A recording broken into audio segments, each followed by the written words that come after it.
Claire Dawson adjusted her notes carefully on the polished oak desk. The late afternoon light poured through the wide windows of her small practice in Manchester, casting long shadows across the floor. She always liked that time of day, when the hum of the city softened and her patients' voices seemed to fill the silence more clearly.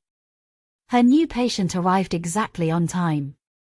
Sophie stepped into the room, a young woman in her mid-20s with pale skin and restless eyes. She clutched her handbag tightly, as though it carried the weight of her secrets. Claire offered her a calm smile and gestured towards the armchair opposite. "Take your time, Sophie. There is no rush," Claire said gently. At first, Sophie spoke hesitantly. She described nights when she could not sleep, nights when whispers called her name as if drifting through the walls. Claire listened, pen poised but not moving, her mind assessing patterns, possible trauma, or suppressed grief. Yet something unusual caught her attention. Sophie mentioned a detail about a car accident, an accident involving a woman and a child, many years ago. Claire's fingers tightened around her pen. Her mother had died in an accident when she was only 12. No one outside her family knew the circumstances. She tried to remain composed, nodding as Sophie continued. "Sometimes the voice tells me things I do not want to hear," Sophie whispered, her hands trembling. "It knows about places I have never been. It knows about people I have never met." Claire forced herself to smile reassuringly, though unease tightened her chest. She had spent her career understanding the mind, untangling the mysteries of memory and trauma. But now, listening to Sophie, she wondered if this case was more than psychological. As the session ended, Sophie leaned forward, her eyes fixed on Claire. "It said your name," she whispered. "Claire." Claire froze. Her breath caught in her throat as the young woman stared at her, waiting for a response. The rain tapped steadily against the windows of Claire's flat, a gentle rhythm that usually calmed her after a long day. Tonight, however, she could not settle. The words Sophie had spoken during their first session clung to her thoughts like a shadow. She poured herself a glass of water and stood by the kitchen sink, staring out at the city lights. She told herself she was being foolish. Patients often projected stories, twisting fragments of their imagination into strange coincidences. But never before had one spoken of the accident. Never before had anyone whispered her name in such a chilling way. Claire shook her head, trying to drive the unease away, and carried her glass into the living room. Her bookshelf stood in the corner, filled with her late mother's favorite novels. For years, she had avoided revisiting those painful memories. Yet tonight, for the first time in a long while, she found herself tracing her fingers across the spines, as though searching for an answer hidden among the words. The flat was silent, save for the steady rainfall. She lowered herself onto the sofa, closed her eyes, and tried to focus on her breathing. Slowly, she felt her body relax. Just as sleep began to draw her under, a sound stirred her awake. It was faint, almost like a whisper seeping through the walls. Her name. Claire. Her eyes flew open. She sat up sharply, heart pounding, scanning the dimly lit room.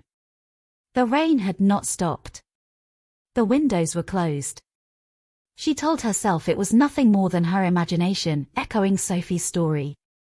But then she heard it again, clearer this time, as though spoken directly beside her ear. "Claire." The glass slipped from her hand, shattering on the floor. The shards of glass glittered on the carpet, catching the dim light like tiny fragments of ice. Claire's breath came quick and uneven as she rose to her feet. She scanned the room, searching for any sign of movement. But the flat remained still, the rain outside muffling the silence within. She whispered to herself, "It is nothing.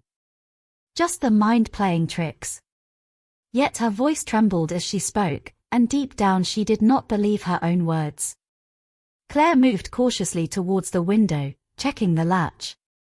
It was locked tight. The sound had not come from outside. Slowly, she turned back towards the living room, her heart hammering. The books on the shelf seemed to watch her, their spines lined like silent witnesses. And then she noticed something. One of the novels had slipped forward, as though it had been nudged. She reached out and touched it with hesitant fingers. It was her mother's copy of Wuthering Heights. She had not touched it in years. Her hand trembled as she opened the cover. A piece of folded paper slipped out and fluttered to the floor. Bending down, she picked it up. The paper was yellowed with age, the ink faded, but she recognized the handwriting at once. It was her mother's. Before she could unfold it, a sudden knock echoed through the flat. 3 sharp raps against the front door. Claire froze, the letter clutched tightly in her hand. It was nearly midnight. No one ever came to visit at this hour. The knock came again, louder this time, followed by silence. Her body tense, Claire stepped slowly towards the hallway. Each step felt heavier than the last. She reached the door, placed her hand on the handle, and held her breath. Then, from the other side, a voice whispered softly. Claire. Claire stood frozen by the door, her hand trembling on the handle. The whisper on the other side seemed to seep through the wood, chilling her skin. She waited, her heart thudding like a drum, but no further sound came. Only the steady hiss of rain filled the silence. Slowly, she stepped back, forcing herself to breathe. Whoever had been there, if anyone truly had, was gone. She locked the door twice, then returned to the living room, the folded letter still clenched in her fist. Her hands shook as she spread it open on the table. The ink had faded, but the words were still legible. It was a letter her mother had written but never sent. My dearest Claire, it began. If ever you should find this, know that what happened was no accident. There are truths I could not speak while alive. Trust your instincts, and do not ignore the voice that calls to you. Claire's pulse quickened as she read the final lines. There is something you must discover, hidden where the light falls shortest. It will find you when you are ready. Her stomach turned cold. Her mother's death had been ruled a tragic accident. But this letter suggested otherwise. She pressed her hand to her mouth, a flood of questions storming her mind. A sudden creak sounded from the hallway. She looked up sharply. The letter fluttered in her hand as she rose to her feet. The flat was dark, but the air seemed to shift, as if someone had moved within it. Claire's breath caught. She took a cautious step towards the hall, her bare feet silent on the floorboards. And then, from the shadows, she saw it, something small lying on the ground. A silver locket she had never seen before. When she reached for it, the lights flickered and went out. Darkness swallowed the flat. Claire stood frozen, the silver locket cold in her hand. Her breath echoed too loudly in the silence, and every nerve in her body screamed to move, to run, yet her feet would not obey. She reached for her phone, the faint glow of the screen casting a dim circle of light. With trembling fingers, she examined the locket. It was delicate, etched with a pattern of ivy leaves. She pressed the clasp, and with a soft click, it opened. Inside was a tiny photograph, blurred with age, but Claire could make out the faces. One was her mother, smiling faintly, and beside her stood a man she did not recognize. His eyes were sharp, almost watchful, as if daring her to stare back. Claire's stomach tightened. She had never seen this man in any family pictures. Who was he, and why had her mother hidden this locket? Her phone buzzed suddenly, making her jump. A new message flashed across the screen. There was no number, no name, only the words. Do not trust the voice. Claire's throat went dry. Her eyes darted around the room, half expecting to see someone standing in the shadows. The rain had eased, leaving the night disturbingly quiet. She clutched the locket tighter and moved to the bookshelf, where her mother's letters still lay open. She scanned the words again, hidden where the light falls shortest. Her mind raced. Was it a place in the flat? Somewhere in the city? A sudden knock came from the window, sharp and deliberate. Claire spun around, her heart slamming against her ribs. On the other side of the glass, blurred by the streaks of rain, stood a figure. Claire's breath caught as the figure loomed beyond the glass. The windowpane was streaked with raindrops, blurring the outline, but she could see the shape of a man standing unnaturally still. Her phone light flickered in her trembling hand. For a moment, she considered calling the police, but something inside held her back. She could not explain why, only that her instincts whispered that the truth was closer than she dared imagine. The figure raised a hand slowly, pressing it flat against the window. Claire stepped backwards, her body tense, clutching the silver locket as though it could protect her. Then, without warning, the figure vanished. No sound of retreating footsteps, no trace of movement, simply gone, swallowed by the night. Claire's knees weakened. She drew the curtains quickly, shutting out the empty darkness. But even with the window hidden, the feeling of being watched lingered. She sat back at the table, staring again at the letter. Her mother's words seemed heavier now, as if each sentence carried a secret meant for this very moment. She whispered them aloud, "It will find you when you are ready." Her hand tightened around the locket. The photograph inside, her mother and the unknown man, burned in her mind. She had to know who he was. Resolving to search for answers, she switched on her laptop and typed the name of the old publishing house where her mother had once worked. Perhaps records, photographs, or colleagues would shed light on the stranger. But before the page could load, her laptop screen flickered, turning black. Then, white letters appeared across the darkness. "You should not have opened the locket." Claire gasped, slamming the lid shut. Her reflection in the screen lingered a second too long, as if another pair of eyes stared back at her. The room was silent except for the sound of Claire's ragged breathing. Her palms were damp as she forced herself to lift the laptop lid again. The screen remained black, the warning gone as though it had never existed. She closed the device slowly, her eyes drifting back to the locket. The man's face stared up at her from the tiny photograph, sharp and unyielding.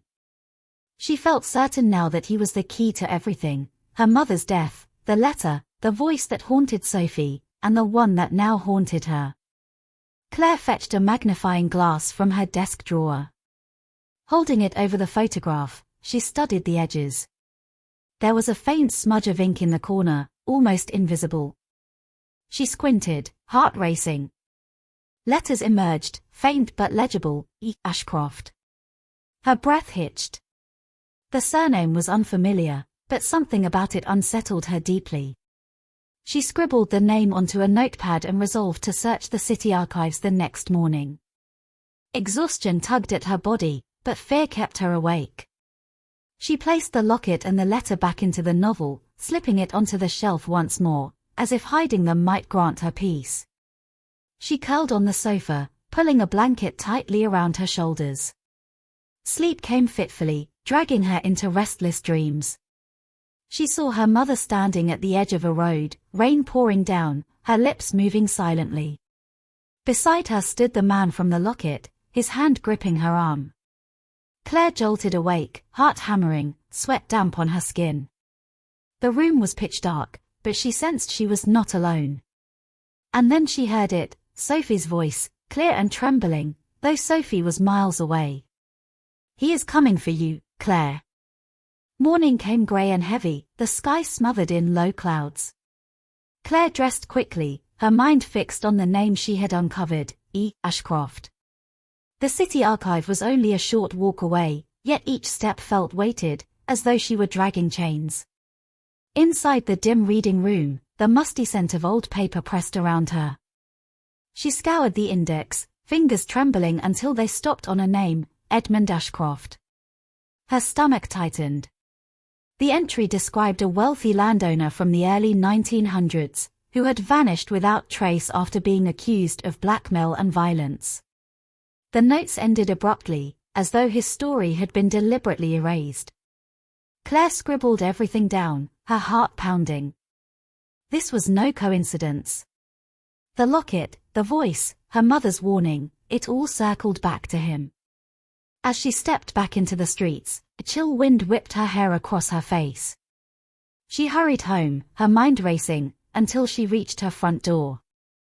It was ajar. She froze. She remembered locking it. Slowly, she pushed the door open. The hallway light flickered as though struggling to stay alive. On the floor lay the novel she had hidden, its cover torn. The letter and the locket were gone. Claire's blood ran cold. She turned toward the living room, every instinct urging her to flee. But before she could move, the door slammed shut behind her. And in the silence that followed, a man's voice whispered close to her ear, low, deliberate, unmistakable. "You should not have found me."